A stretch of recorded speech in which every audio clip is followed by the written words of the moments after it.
com mais um TVL Cultura, produzido pela Fundação Cultural, e hoje vamos falar sobre uma figura muito importante para Blumenau, o Fritz Miller.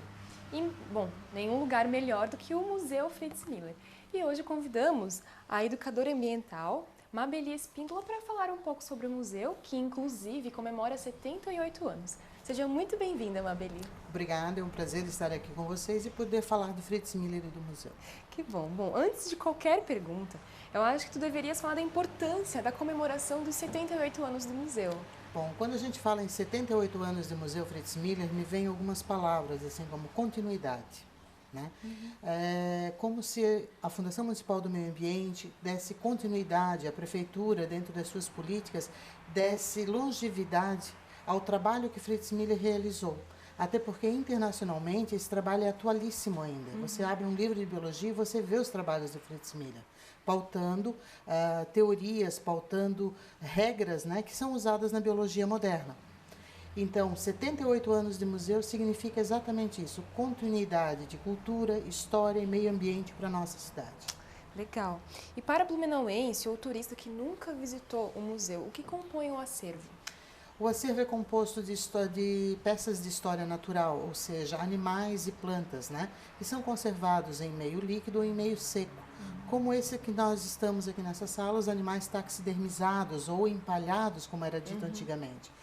Essas exposições, essas peças, elas não são as coletadas por Fritz Miller, mas são os focos de estudo de Fritz Miller. E a sua importância é vista principalmente na área educacional pela raridade de algumas peças, né? Visto que a maioria já se encontra em fase de extinção. E como que vocês adquiriram esse acervo? Foram doações? Como é que funciona? A partir do ano de 36, quando o museu foi fundado, né, criou-se o museu como Casa Fritz Miller, colecionadores da região doaram suas coleções para montar o acervo do museu. Por quê? Porque as peças originais de Fritz se encontram nos museus da Europa e no Museu Nacional do Rio de Janeiro. Ele não tinha o hábito de manter as suas coleções aqui. Ele pesquisava e enviava elas ou para os pesquisadores da Europa ou para o Museu Nacional, do qual ele era funcionário. Ah, legal. E, bom, é verdade que ele trocava cartas com Charles Darwin, já que a gente está falando um pouquinho do Fritz? Sim, Fritz Miller trocava cartas com Charles Darwin, né? Nesse período Charles Darwin estava locado na Inglaterra, já havia feito suas pesquisas viajando com o navio Beagle pelo mundo e os dois começaram a se corresponder. E essa correspondência durou cerca de 17 anos. E o interessante é que dessa amizade que se criou através inicialmente de correspondências e admiração pelos trabalhos científicos, surgiu uma grande amizade, uma afeição, que é muito bem colocada, a gente percebe isso nos dizeres, nas frases que eles trocavam de elogios, né, entre um e outro. E sabe se eles trocavam alguma questão de estudos mesmo que eles faziam aqui e o Darwin lá? Como é que... Sim, com certeza.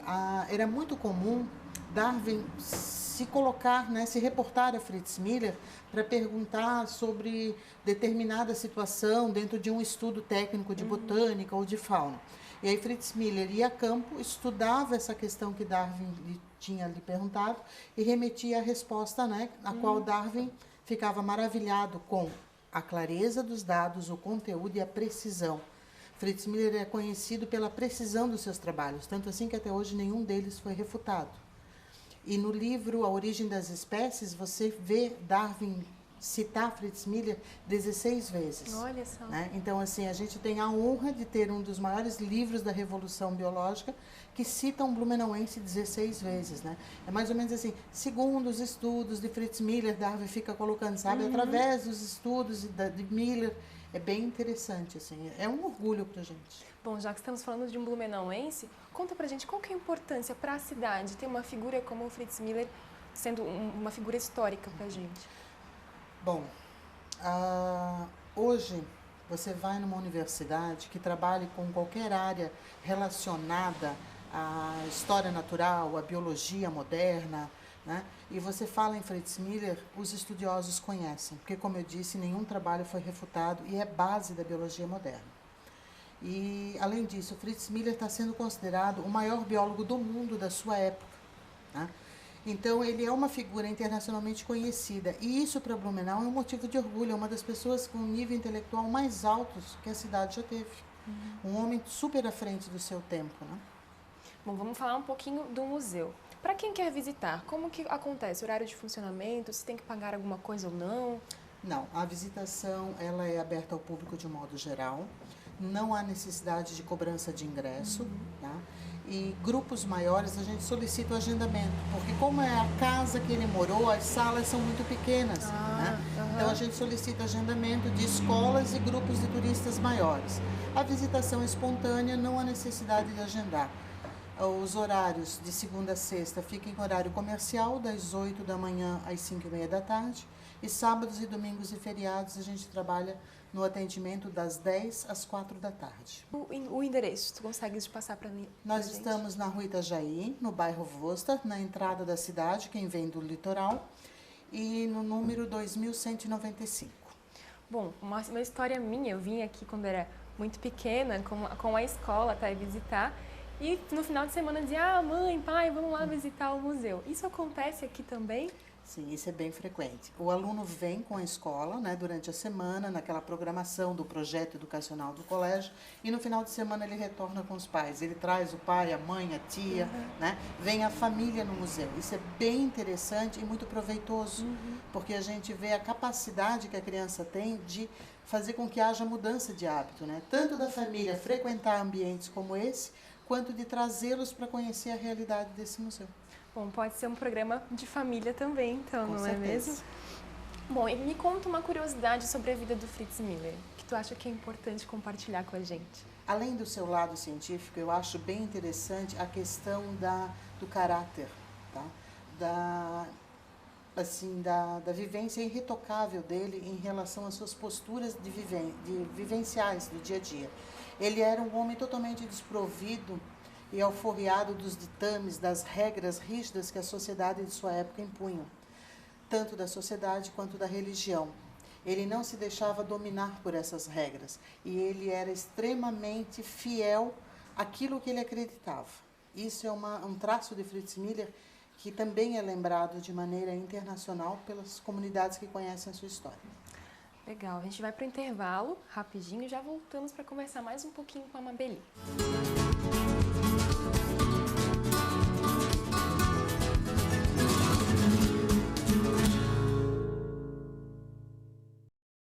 Boa noite. Boa noite. A floresta amazônica sofre com o desmatamento. Mas desmatar não é só cortar árvores. Tem também o problema das queimadas. E é isso que o nosso repórter Tino Rex vai mostrar ao vivo da Amazônia. Obrigado, Stegosauro. A situação...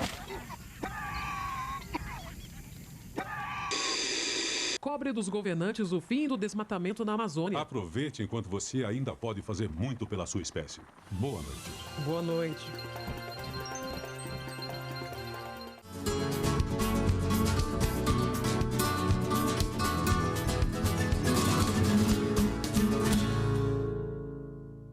Voltamos com o TVL, estamos aqui no Museu Fritz Miller conversando com a Mabeli Espíndola, que é educadora ambiental. Mabeli, existe também um documentário chamado Fritz, da produção de guarda-chuvas, que a gente vai passar para o pessoal de casa. Mas antes, conta um pouquinho sobre ele.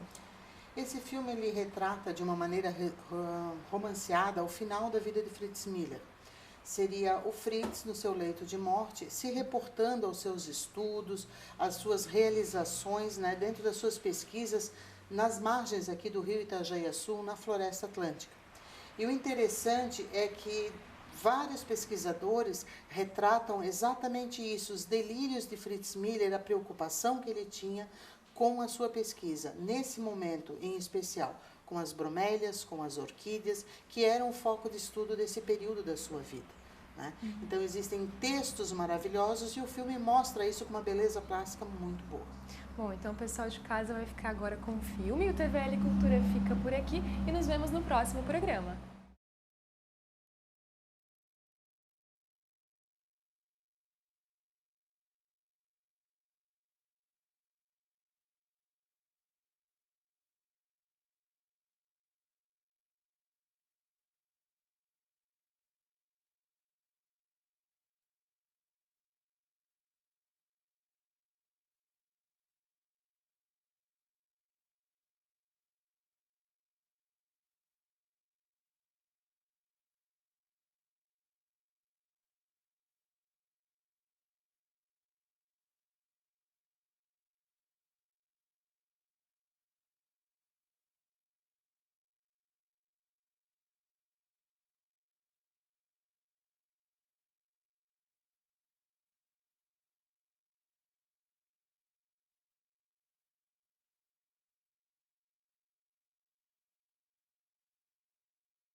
Tillandsia, Pibergia, Neoglaziovia, Nidularium.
Não estranhe a presença dos índios. Não é nada demais. Deus não tem nada com isso. Eles me protegem e vigiam porque eu sou o médico deles.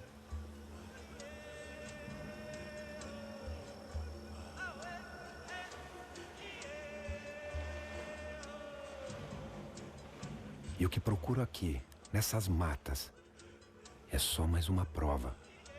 É só mais uma evidência. Me autoescalei como correspondente de uma revolução silenciosa, que se faz com pequenos seres vivos, palavras e paisagens.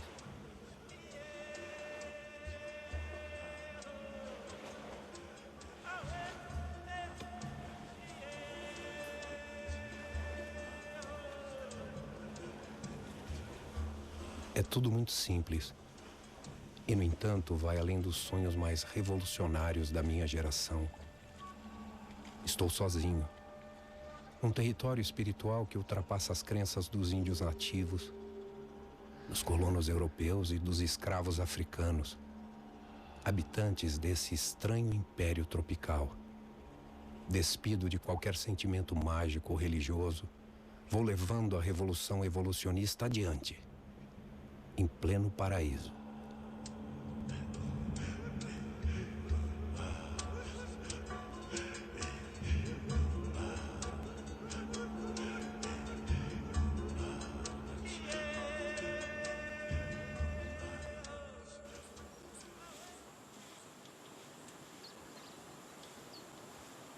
Minhas cartas subversivas para o comandante Darwin partem de uma colônia alemã, no meio das matas fundas de Santa Catarina, no sul do Brasil.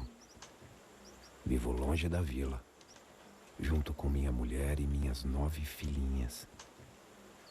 Mantenho todas elas a salvo das escolas e das igrejas, como mais um colono em estado de felicidade clandestina, cultivando seu chão, tirando seu sustento da terra generosa, descobrindo a vida das plantas e dos bichos, descalço e feliz.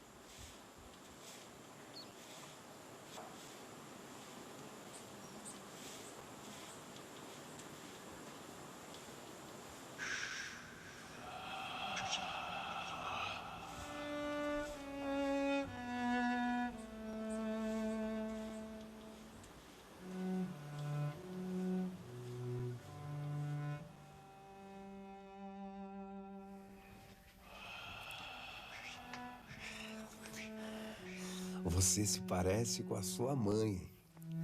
Isso, eu escrevi pra ela quando ela tinha a sua idade. Calma, calma, árvore de ar risonho. O que rápido surge se desfaz, como um sonho. Só lentamente pode o nobre revelar-se. Só lentamente pode o duradouro formar-se. Calma, um dia vou te superar. Sobre o tronco forte uma coroa cheia vou levar. E quando as primeiras florações estiverem a me enfeitar, pobre e velha, tuas últimas estarão por acabar. Pronto cairás, como rápido te elevaste, e eu te seguirei quando a vida te baste, oferecendo frutos de dourado aspecto, para o doce desfrute dos futuros netos.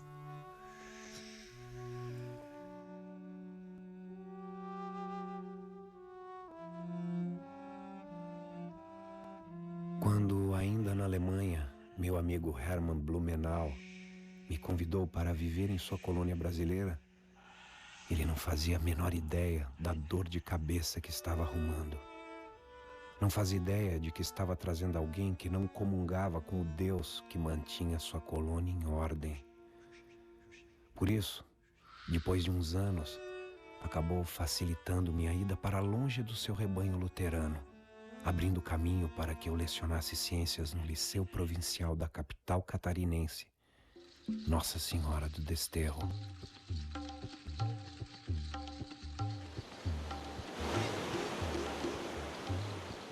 E eu fui, andando, até Desterro. Caminhei semanas e semanas, descalço, das bordas do rio Itajaí até a ilha de Santa Catarina, vagando de cajado em punho, como um sobrenatural apóstolo da natureza e da razão.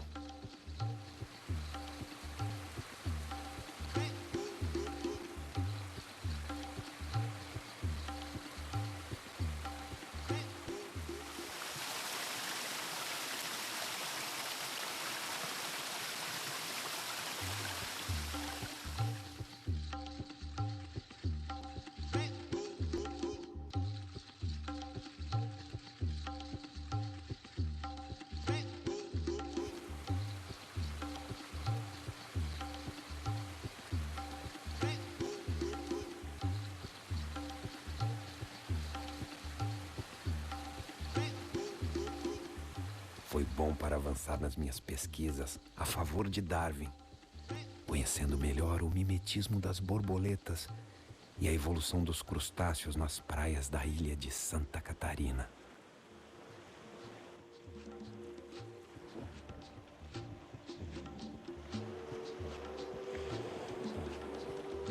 Tudo o que comecei aprendendo ainda criança, com meu avô farmacêutico, tudo que estudei em farmácia, medicina e história natural ganha sentido nessa Santa Catarina forrada de orquídeas, endilhada por praias, emprenhada de lagoas virgens, onde pude confirmar a tese do comandante Darwin, demonstrando como pequenas espécies se diferenciam e ganham novas características, como como esses crustáceos se transformam em espécie mais apta, mais preparada para sobreviver num mundo que há milhões de anos vem se recriando o tempo inteiro.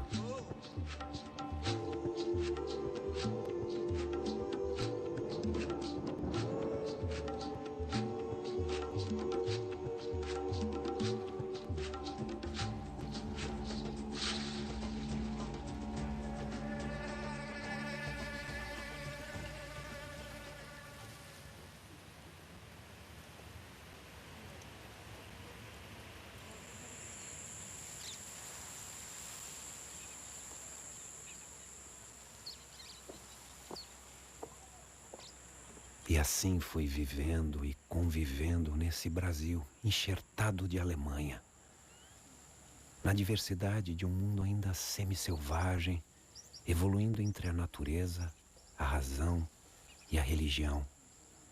Fui ensinando e aprendendo entre flora e fauna, entre jesuítas e luteranos, entre alemães e açorianos, entre índios e negros. Graças ao Museu Nacional e à boa vontade da Corte Imperial, segui adiante com minhas pesquisas nessas veredas subtropicais.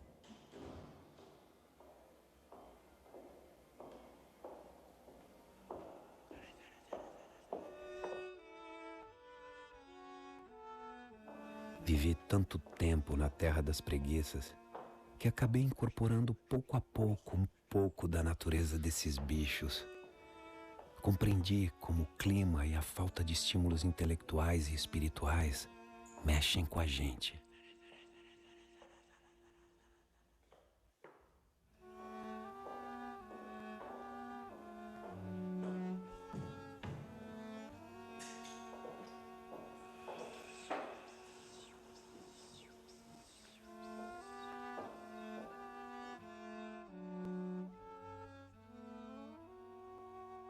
Mas nunca entendi coisas como preconceito com os negros, pois o meu melhor aluno no liceu foi um preto de puro sangue africano, sensível, inteligente e ansioso por aprender, como nenhum outro.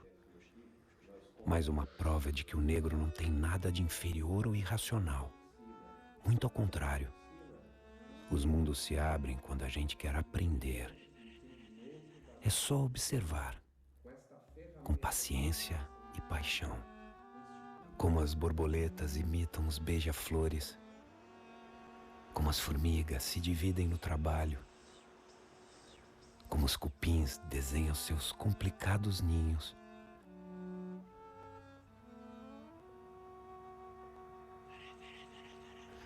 ou como os ossos humanos nos sítios ancestrais.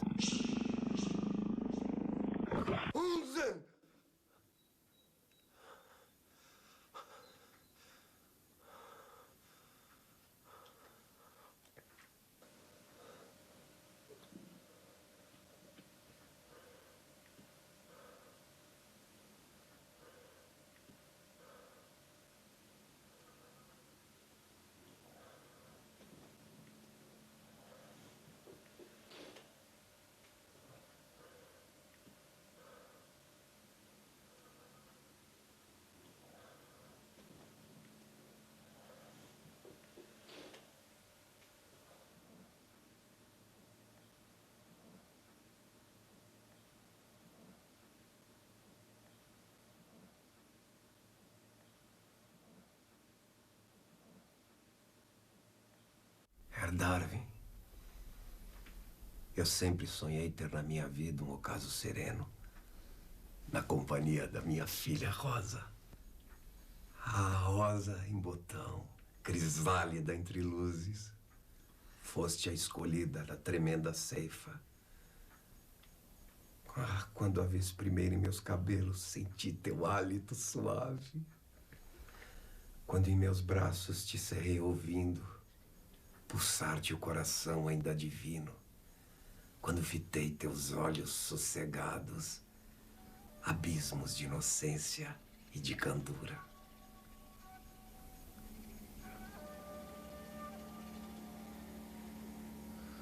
Mr. Miller, O mais notável e aplicado de todos os pesquisadores do lado de baixo do Equador. A fumaça turva em cinzas as constelações remotas. O imediato perde pré-história e nome. O mundo é umas quantas ternas imprecisões. O rio, o primeiro rio. O homem, o primeiro homem.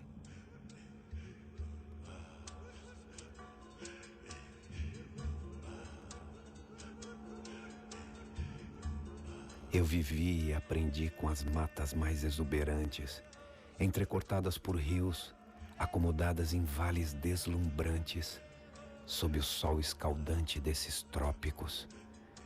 Eu vi as constelações brilhando na umidade das árvores, enquanto a floresta respirava lentamente, suavemente, na noite recendendo orquídeas. Com milhões de besouros e vagalumes atravessando os ares, as onças urrando por seu império, os macacos fazendo a mais fenomenal algazarra. Eu vi a opulência das plantas tropicais sob um céu sem Deus. Vi antas, pacas e tatus cruzando o meu caminho, tucanos, jacutingas, jararacas despertando perto de mim, iluminando as minhas manhãs. O rio, o primeiro rio. O homem, o primeiro homem.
Música